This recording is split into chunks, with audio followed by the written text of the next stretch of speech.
नमस्कार, मैं स्वतंत्र कुमार और आप सभी का स्वागत करता हूं आपके अपने चैनल शॉर्ट हैंड टीम पर। तो दोस्तों, आज के इस वीडियो में रामधारी सिंह गुप्ता खंड 2 के प्रतिलेखन संख्या 31 के डिक्टेशन को हम लोग लेने वाले हैं। इसे हम दो अलग अलग स्पीड में लेंगे।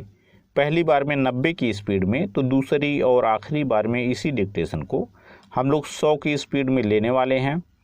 लेकिन अगर आपको ये नहीं पता है कि इसे संकेत लिपि में किस प्रकार से लिखा जा सकता है, यानी इस प्रतिलेखन के प्रत्येक शब्द की आउटलाइन क्या होगी, तो आप हमारे शॉर्ट हैंड टीम ऐप को डाउनलोड कर सकते हैं। ऐप का लिंक इसी वीडियो के ठीक नीचे डिस्क्रिप्शन बॉक्स में आपको मिल जाएगा। ऐप को डाउनलोड करके इस प्रतिलेखन के प्रत्येक शब्द की आउटलाइन को आप जान सकते हैं। तो 90 की स्पीड में आपका डिक्टेशन स्टार्ट होगा 5 सेकेंड के बाद। तब तक के लिए आप रेडी रहें।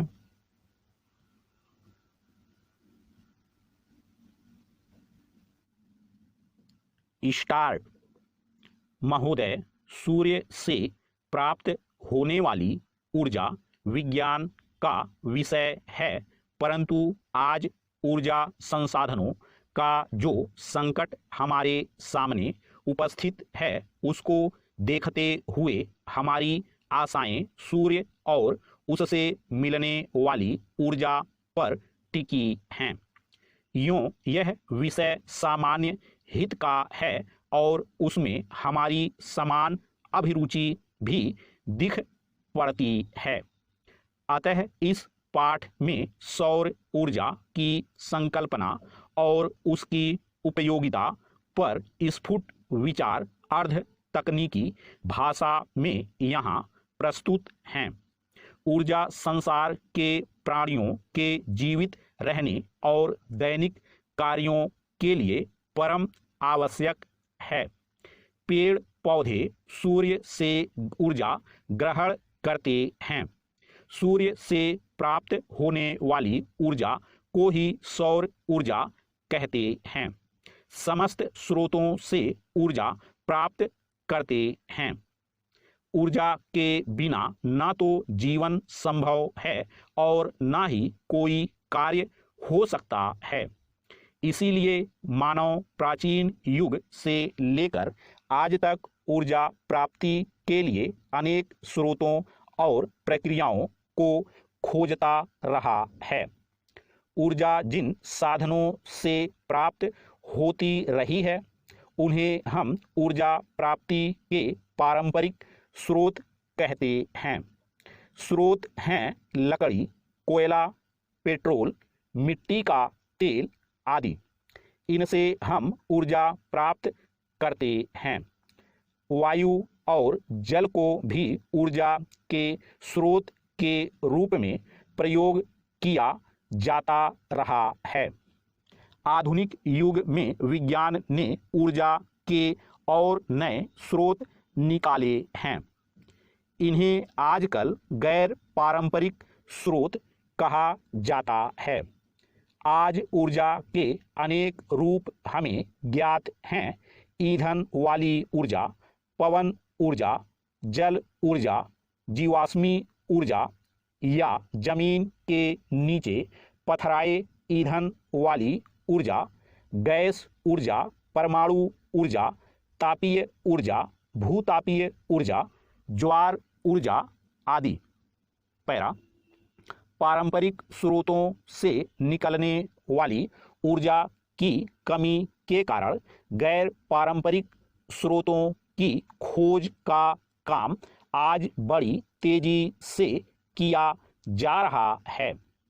भारत दुनिया का पहला देश है जिसने सन 1950 से ही सौर ऊर्जा का प्रयोग आरंभ किया। सन 1973 में जब पेट्रोल, मिट्टी के तेल आदि पदार्थों का संकट अनेक देशों ने अनुभव किया, तब वैज्ञानिकों ने व्यवहारिक स्तर पर सूर्य को ऊर्जा के प्रमुख स्रोत में स्वीकार किया। भारत सरकार के गैर पारंपरिक ऊर्जा स्रोत विभाग ने एक व्यापक कार्यक्रम बनाया है। वह राज्यों के ऊर्जा विभागों की सहायता से इन कार्यक्रमों और साधनों को अधिक से अधिक लोकप्रिय बनाने का प्रयास कर रहा है। ऊर्जा कार्यक्रमों के अंतर्गत गैर पारंपरिक ऊर्जा स्रोतों के निर्माण और उनके रख रखाव और प्रचार आदि पर बल दिया जाता है। इनके अनुसंधान तथा विकास के लिए उच्चतम तकनीकी ज्ञान तथा प्रशिक्षण को बढ़ावा दिया जाता है। सौर ऊर्जा हमारे अनेक कार्यों में उपयोगी सिद्ध हो सकती है। सौर ऊर्जा से बिजली भी पैदा की जाती है, जिससे घरों में और सड़कों पर प्रकाश होता है।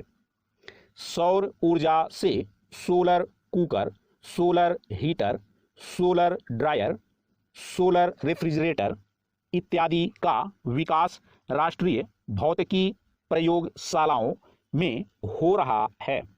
सोलर कुकर संदूक के आकार का होता है, जो धूप वाले दिनों में 2 घंटे में दाल चावल आदि पका सकता है। स्टॉप। दोस्तों, इसी डिक्टेशन को दूसरी बार में हम लोग 100 की स्पीड में लेंगे और आपका समय स्टार्ट होगा 5 सेकंड के बाद। तब तक के लिए आप रेडी रहें।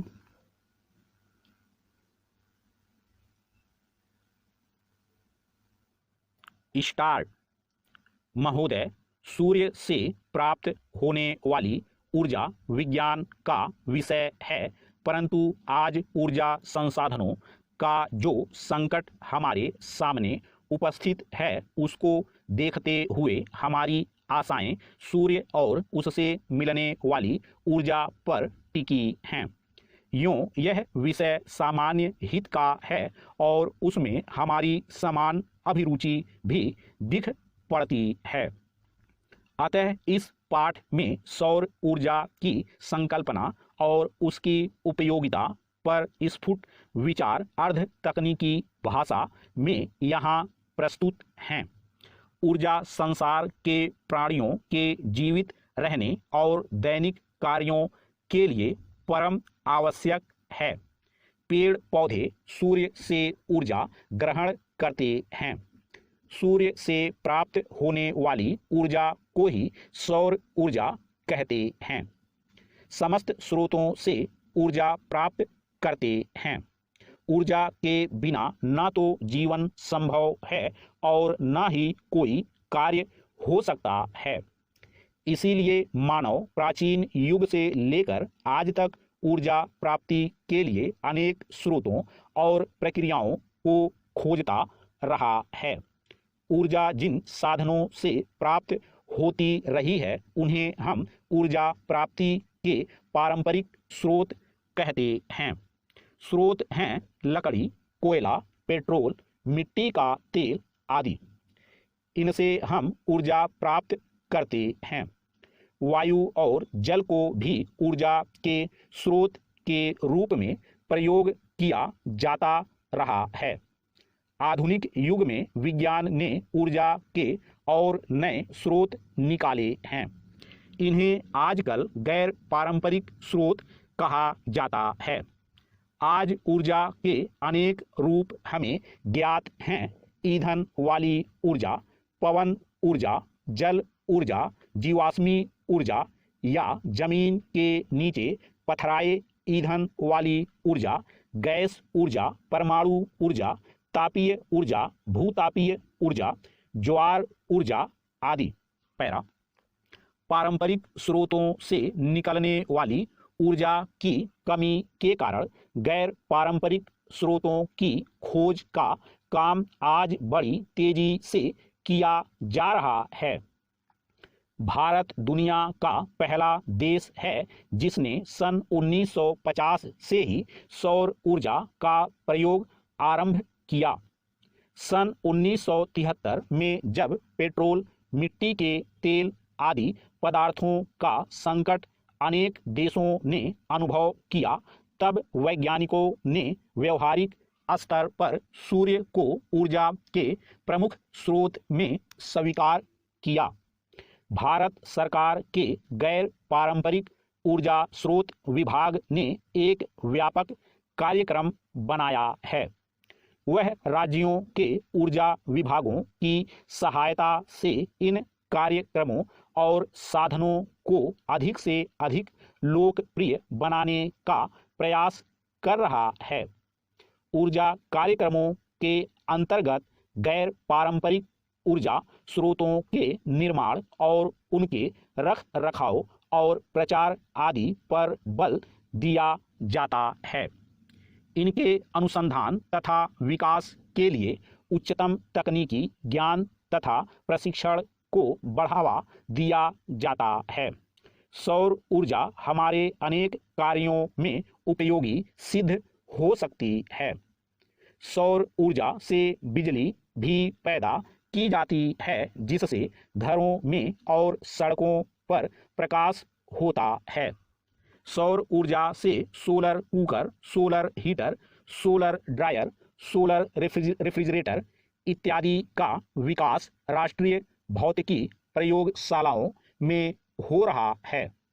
सोलर कुकर संदूक के आकार का होता है, जो धूप वाले दिनों में 2 घंटे में दाल चावल आदि पका सकता है। स्टॉप।